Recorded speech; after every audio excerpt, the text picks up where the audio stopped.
The drug was administered in a drink of water given at the start of each day's exercise. 25 minutes later, the first effects of the drug became apparent. The men began to relax and to giggle.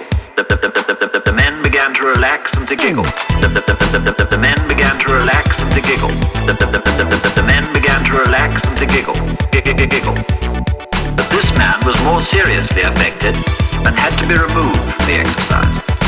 After 35 minutes, one of the radio operators had become incapable of using his set, and the efficiency of the rocket launcher team was also very impaired. Very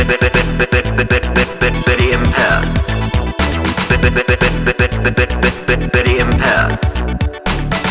10 minutes later, the attacking section had lost all sense of urgency. Notice the bunching and indecision as they enter a wood occupied by the enemy.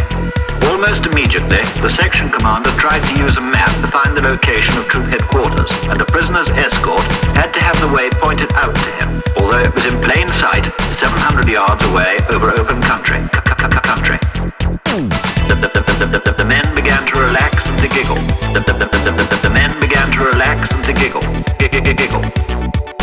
The men began to relax and to giggle. The men began to relax and to giggle. Giggle. Very impaired. Very impaired.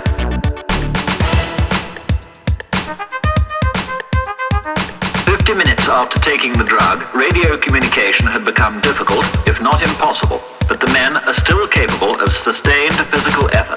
However, constructive action was still attempted by those retaining a sense of responsibility in spite of physical symptoms. But 1 hour and 10 minutes after taking the drug, with one man climbing a tree to feed the birds, the troop commander gave up, admitting that he could no longer control himself or his men. He himself then relapsed into laughter. Then relapsed into laughter. The men began to relax and to giggle. The men began to relax and to giggle. Giggle. The men began to relax and to giggle.